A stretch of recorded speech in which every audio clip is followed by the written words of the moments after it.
আর পুরুষদের মেলামেশাকে বন্ধ করে দাও, যাতে করে এই সন্তান আর শত্রু জন্ম না হতে পারে। এই অর্ডার দেশের মধ্যে কারফিউ জারি, আইন জারি করে দিয়ে ফেরাউন নারী স্ত্রী নদীর কিনারে হাওয়া খেতেছেন সুন্দরভাবে। এদিকে ওই যে মুসা আলাইহিস সালামের বাস্ক, যেটা মুসা আলাইহিস সালামের বাস্কর মধ্যে ভরায়া নদী দিয়ে ভাসায় দিয়েছেন, বাতাসের টানে ফেরাউনের বাড়ির কাছে এসেছেন। বলেন সুবহানাল্লাহ। এমন দয়াবান, এমন রহমান, এমন রহিম আল্লাহ রাব্বুল আলামিন আমাদের না চাইতে আমাদের যে যার খাবার আল্লাহ রাব্বুল আলামিন খাওয়ায় আমাদেরকে পরিবেশন করতেছেন। এমন রহমান, এমন রহিম সেই আমার আল্লাহ আমাদেরকে দিয়েছেন। রিজিক যদি না দিতেন তাহলে মানুষের অবস্থাটা কেমন হতেন? প্রিয় বন্ধুগণ, এই যে কিছু কিছু সময় ধানের মধ্যে চাউল হয় না, কত কত বছর হয় না, ধান আছে ঠিকই, গাছ আছে, চাউল হয় না। আল্লাহ রাব্বুল আলামিন বলেন আমি একটু চাউলটা দিয়ে দিই। তখন ওই কোরআন শরীফের মধ্যে আছে, তখন লোকটা বলে যে আমরা আল্লাহর রহমত থেকে মাহরুম হয়ে গেলাম, আমরা বঞ্চিত হয়ে গেলাম, আল্লাহ আমরা তোমার দয়া থেকে আমরা মাহরুম হয়ে গেলাম। তখন নিজের পায়ে নিজে করাঘাত করতে থাকে, ঠিক কিনা বলেন? এই বিপদ মুসিবত আসে কেন? আল্লাহ পাক কোরআনে কারীমের মধ্যে বলছেন وَمَا مِن دَابَّةٍ فِي الْأَرْضِ إِلَّا عَلَى اللَّهِ رِزْقُهَا। আল্লাহ রাব্বুল আলামিন বলেন দুনিয়ার মধ্যে সমস্ত প্রাণীর পেট আমি আল্লাহ রাব্বুল আলামিন ভরাই, কোন প্রাণী না খায় থাকে না, সবকে আমি আল্লাহ পাক দেই। আর তোমাদেরকে রিজিক আমি আল্লাহ পাক দেই। এই যে ধানের মধ্যে যে ফসল হয় না, তখন বিপদ মুসিবত আসে, মানুষেরা হয়রান হয়ে যায়। আল্লাহ পাক বলেন আল্লাহ রাব্বুল আলামিন বলেন সুন্দর করে কোরআনে কারীমের মধ্যে সুন্দর করে বলতেছেন যে তোমরা শোনো, তোমাদের বিপদ কেন আসে? তোমাদের দুই হাতের কামাই করা, প্রত্যেকটি গুনাহের কারণে যদি আযাব দিতাম বান্দারে, তোমরা জমিনের উপরে শ্বাস ওয়া মুস্তাওদাহা কুল্লুন ফি কিতাবিন মুবিন। পৃথিবীর মধ্যে এমন কোন বিচরণশীল জীব নাই যে আমি আল্লাহ পাক তাকে রিজিক পান করাইনি।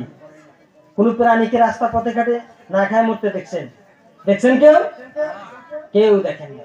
কে খাওয়ায়? জোরে বলেন, কে খাওয়ায়? আল্লাহ পাক।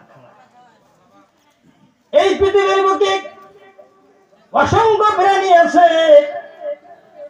এ ধরনের সাপগুলি, শিয়ালগুলি, পাখিগুলি, জলচর প্রাণী, স্থলচর প্রাণী মহাশূন্যে উড়ে বেড়ায় যত সহস্র কোটি প্রাণী, তারা সকাল বেলায় খালি পেট নিয়ে বাসার থেকে বেরিয়ে গেল।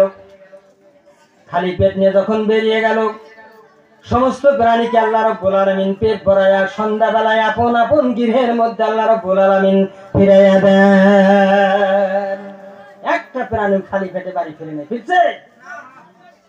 এদের যার যা খাবার, সাপে যেটা খায় ডেঙ্গে সেটা খায় না, আর ডেঙ্গে যেটা খায় সাপে সেটা খায় না। যার যে খাবার খাওয়ায়া আল্লাহ রাব্বুল আলামিন আপন গৃহের মধ্যে আল্লাহ রাব্বুল আলামিন ফিরাইয়া দিয়েছেন। কে দিয়েছেন? ধরে বলেন। আমার আল্লাহ রাব্বুল আলামিন দিয়েছেন। আল্লাহ পাক বলেন আমি জমিনের সমস্ত প্রাণীর পেট ভরাই আমি। একটি ছোট্ট একটি পোকা সাগরের অতল দেশে কারো নজরে যায় না, সেখানে গিয়া যদি ক্ষুধার জ্বালায় চিৎকার মারে, আল্লাহ পাক বলেন আমি তাকে খাওয়াই, তাকে আমি খাওয়াই, আমি তার খাওয়ার বন্দোবস্ত করি। আমি আল্লাহ রাব্বুল আলামিন সমস্ত প্রাণীর পেট আমি আল্লাহ রাব্বুল আলামিন ভরাইয়া দেই। শুধু তাই নয়, তাদেরকে আমি পরিবেশন করি। আমার বাড়িতে যদি কোনো মেহমান আসে, মেহমানকে যদি কোনো পরিস্থিতি ছাড়া, রাত্রে বেলায় 10 জন মেহমান আসলো বাড়িতে, বললাম, একজন বলল যে আমি রৌ মাছ খাবো, একজন বললো আমি রৌ মাছ খাবো, আরেকজন বললো আমি চিতল খাবো, আরেকজন বললো আমি হরিণ খাবো, আরেকজন বললো আমি পুঁটি মাছ খাবো। তাহলে ওই মালিকের যতই মালদার হোক, ওই রাত্রে বেলায় কোনো প্রস্তুতি ছাড়া খাওয়াইতে পারবে কি? পারবে? ক্ষমতা আছে কি? তা খাওয়াইতে পারবে, কিন্তু সময় দিতে লাগবে। কিন্তু আমার পুরুষদের মেলামেশাকে বন্ধ করে দাও, যাতে করে এই সন্তান আর শত্রু জন্ম না হতে পারে। এই অর্ডার দেশের মধ্যে কারফিউ জারি, আইন জারি করে দিয়ে ফেরাউন নারী স্ত্রী নদীর কিনারে হাওয়া খেতেছেন সুন্দরভাবে। এদিকে ওই যে মুসা আলাইহিস সালামের বাস্ক, যেটা মুসা আলাইহিস সালামের বাস্কর মধ্যে ভরায়া নদী দিয়ে ভাসায় দিয়েছেন, বাতাসের টানে ফেরাউনের বাড়ির কাছে এসেছেন। বলেন সুবহানাল্লাহ। বাড়ির কাছে আসছেন। এবার বাড়ির কাছে আসার পর ফেরাউনের স্ত্রীর চোখটা আগে পড়ছে, যে দেখে যে নদীর মধ্যে সুন্দর একটা বাস্ক ভেসে আসতেছে। দৌড়া গিয়া বাস্কটা দেখা যায় সুন্দর বাস্ক, ভিতরে মানুষ আছে বলে মনে হলো। একটা মানুষ থাকলে তো বোঝা যাবে নাকি ভিতরে কিছু আছে।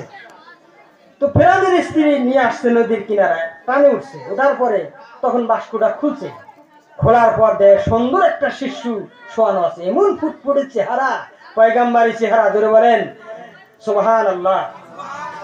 সুন্দর চেহারা দেখেই মানে আত্মহারা হয়ে গেছে। ফেরাউনের স্ত্রী বলল, দেখেন তোমাকে, তোমার আইন কি কঠোর, তোমার ভয়ে কে জানি সন্তান হয়েছে ভরায়া নদীর কিনারায় এই বাস্কতে ভরায়া তোমার ভয়ে ছেড়ে দিয়েছে। তো আমাদের তো কোনো ছেলে সন্তান নেই, একে আমরা বাড়িতে নিয়ে লালন পালন করব। বাড়িতে নিয়ে আসলেন। বাড়িতে নিয়ে আসার পর তখন স্ত্রীর কথা মতো ফেরাউন রাজি